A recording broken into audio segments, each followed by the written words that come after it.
I asked them, and why would you be afraid to be termed a mjuaji? And they said, sasa huwezi pata bwana, watu watakuwa kisema wewe huwezi olewa.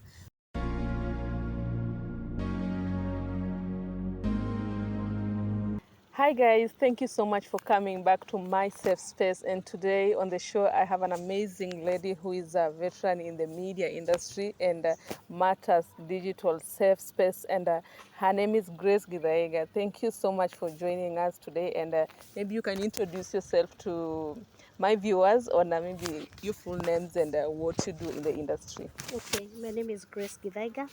I convene a think tank that's called GITHAIGA. GITHAIGA is a multi-stakeholder a platform that brings together different stakeholders in the ICT sector. Yes. Who are interested in ICT policy and regulation.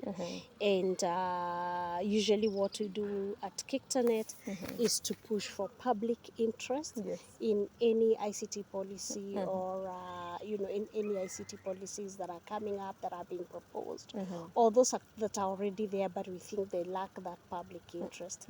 Also at GITHAIGA we recognize the need for regulation, but the regulation must be balanced with some of our rights as espoused in our constitution. For example, freedom of expression, freedom of association, and that sort of thing. Apart from that, actually my background, I trained as a media person.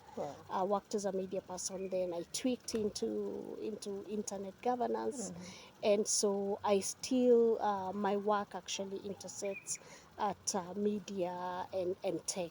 And so I ran, I actually was part of the team that started a show that runs on KBC, and it's called Take on Tech, where I now do the interview section. Initially when we started it was a full interview program, but now we've made it into a magazine, and so there's still an interview section that I still run. And basically what we do is to break technology or technological concepts and debates into a non-tech way, so that then wananchi can see how technology affects their lives, or how they can use technology to enhance whatever it is that they do. Wow. So basically, from the community that I come from, it's perceived that things to do with technology and maybe even other courses like engineering or medicine, they are tagged as male dominated. And every time, as myself, I've gone through that. Every time I tell someone I'm a technician, they feel like, okay, how are you a technician? Because maybe to them, if there's a female journalist, should be a reporter of some female-related issues or feature stories, things like that. What inspired you into the tech industry? Actually, it's strange because I found myself by default. And what happened is that I had been working in broadcasting, setting up community radio stations in East Africa. And then my work had actually spread to Africa, where I was the chair of the World Association of Broadcasting in the Africa chapter. And so I was doing work along those areas, pushing for legislation, for broadcasting, pushing for support, capacity building, and basically letting people know that community broadcasting was very important and it should be made a third sector in broadcasting. And so then I had to take, something happened at the organization that I worked at, and I had to take a break. And so I took a sabbatical for 14 months, went to study. So when I came back, I was supposed to have gone back to the same organization. But as things happened, and the person who had been acting on my position said he had acted for long, he needed to be confirmed. And so there was that tension. And I just decided, you know what, this is not the only thing that I can do. And so as I was sitting there, I remembered, I have all these friends. So I sent out word to all my friends, look, I am back, I am available. if there's something you think I can do, do let me know. And then the then convener of Kictanet, Yes. actually, who I had known much earlier and who happened to be my friend, reached out to me and said, look, we have this research we are doing. Do you want to participate? Wow. And that's how I found myself in that field. So we did the research and we looked at the dark side of ICTs for women. It's actually a publication now that continues to be referenced, since it was among the first publications that looked at how ICTs affect women in a dark way. So within that, the project actually developed. There's an organization called the Association of Progressive Communicators, APC. They actually gave Kictanet a grant now to implement some of the recommendations from that report. And so when we sat with the convener, her name is Alice Munywa. Yes. We actually agreed that Kictanet was not a gender organization. And so she told me, you look for a gender organization that can take on this forward. Yes. And so I went, I think I visited like 11 women organizations. And like you say, they thought it was tech. It was a bit technical. They didn't understand the issues and they were not willing to take it up. Wow. But Iwata agreed, and actually also Iwata was by default, because I attended an Iwata meeting and then I actually realized maybe Iwata, I should just ask them, because we are getting time bad. Yes. These organizations have declined. What do we do? So I spoke with Iwata and they were ready. Wow. And so we actually discussed with APC and we moved the grant and the work to Iwata. And so Iwata did very good, because, you know, they worked with law enforcement, they worked with women politicians, they worked with journalists, mainly on digital security, digital literacy, research. But, you know, I was still in the background, supporting them in the background if there were any challenges. So I would be there. So for me, I think that's how I found myself. And then within that time, I also got a scholarship to study actually in the area. So where I was looking at, communication and digital divide. So you see that those still intersect. True. So that's how I found myself. But I want to say that it's not necessarily technical. I think people get afraid or they get challenged when they hear such technical terms. True. But you need to get in there and realize it's actually not technical. It's really things that everyone can understand. And when I encouraged people to come on board, I always tell them nobody was born with ICTs. Nobody was born with this background of internet governance. True. Nobody was born with this background of technology. You will find that there are very few people who, for example, studied maybe computer science that are in the field. True. The rest of us True. actually have different backgrounds. And so I think what one needs to do is cultivate an interest in the area. Once you cultivate that interest, like they say, the rest is history. Once you cultivate that interest, then you go for it. You will endeavor to want to understand. And, you know, as you continue understanding, then you will realize that actually it's not too bad. Yeah. True. Yeah. Now, what I'm getting from this is you're telling us that your network is your network. Right. The issue, I don't know if you want to, but it's very also important for women to actually network and support each other. True. If you look at men, when they work together, and I want you to start observing that when you're in the office. Yes. When they leave in the evening, they go to a pub. They pass by a pub, they have a drink. They enjoy that drink. Within enjoying that drink, they have broken the ice. True. They have become closer. If it's a deal, they have already cut a deal. Very What true. do women do? Women, once you finish 5, you're leaving the office, you're rushing to go help finish homework with your children. I don't know, ensure that there's supper for the food on the family, table, wherever. Those men, again, at another level, when they don't go to the pub, they're going to play golf. True. They have these walking clubs on Saturdays and Sundays. What do women do? We are forever at home. So Even when a position is advertised, say, at your department, Yes. they already know who to give. So even if you put your exemplary CV, you'll be wondering, how come so and so was given the position? So it's about networking, and women need to network.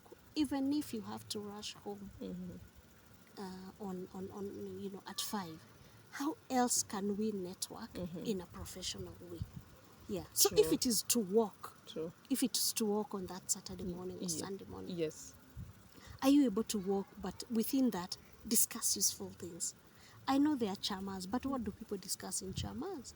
So chamas have even, they haven't emerged as ways of professional networking. Yes, true. They've just emerged as platforms for, of course, letting off steam, which is also very important for women in their lives, to let off steam and to relax. But when it comes to professional matters, then how do women network?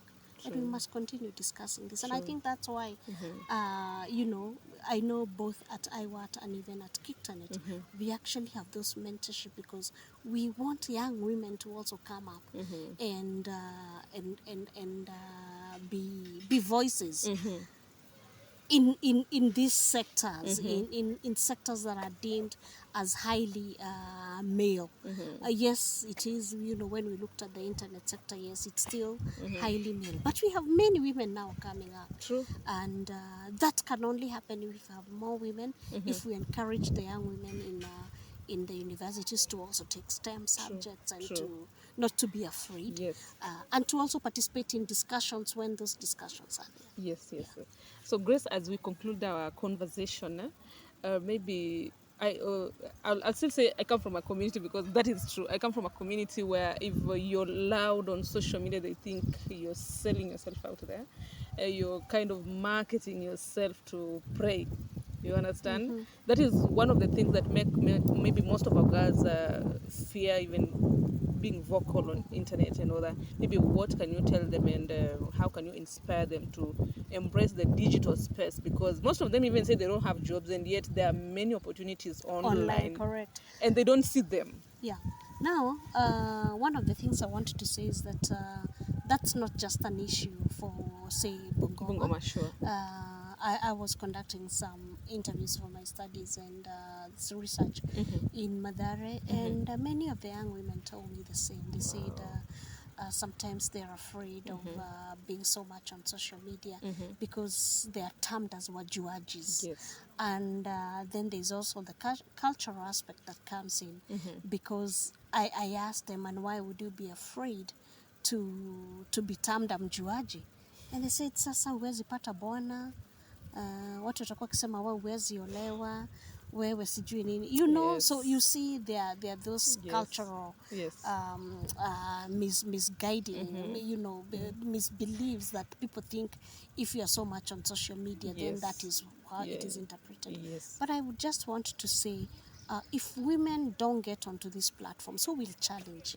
Who will challenge these cultural values that people have? So we need to get in there, not necessarily to use social media, like you say, marketing, because yes, there are those who are there to market themselves, but these platforms are also very good in terms of building a brand around yourself, building expertise around yourself. So for example, when you're on the social platforms, what messaging do you want to put on the platform, and what sort of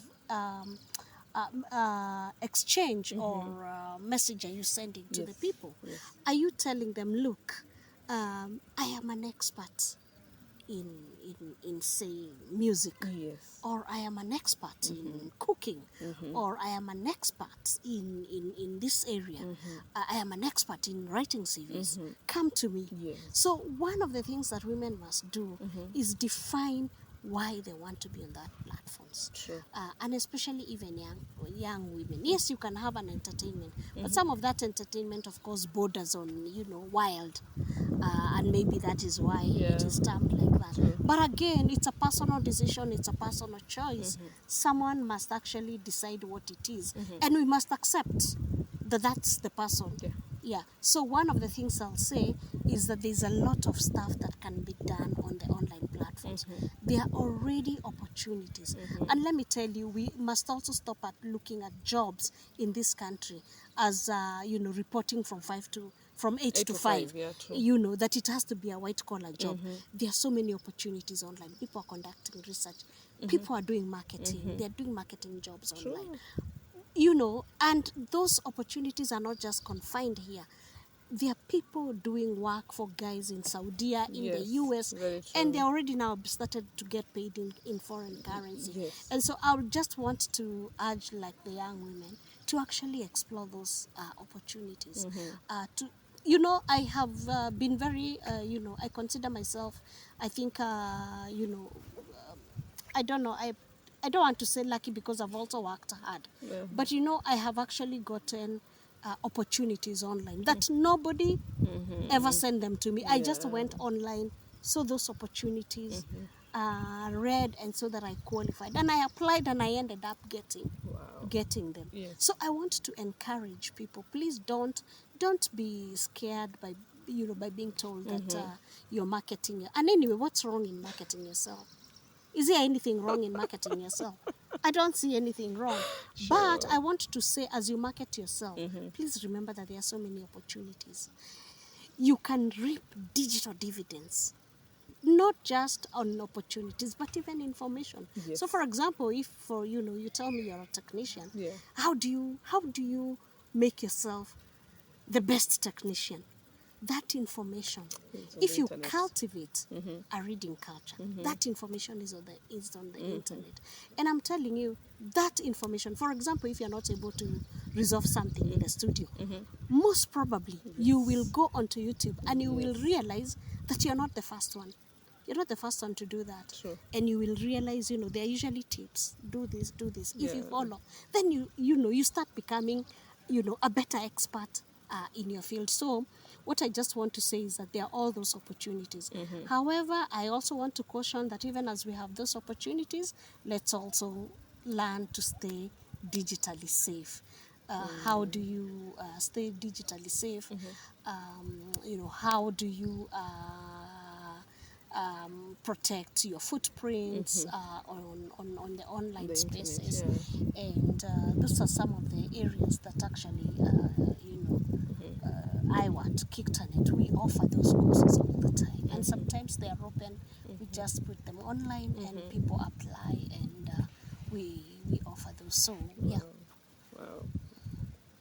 Guys, thank you so much. Thank you so much, Grace, for gracing our YouTube channel today. And as a digital marketer, I've actually learned a lot today. And thank you so much. I hope a young girl out there is going to be inspired by this information that Grace has willingly put it out there. You will never find this anywhere else, only on our YouTube channel. Make sure you subscribe, you like.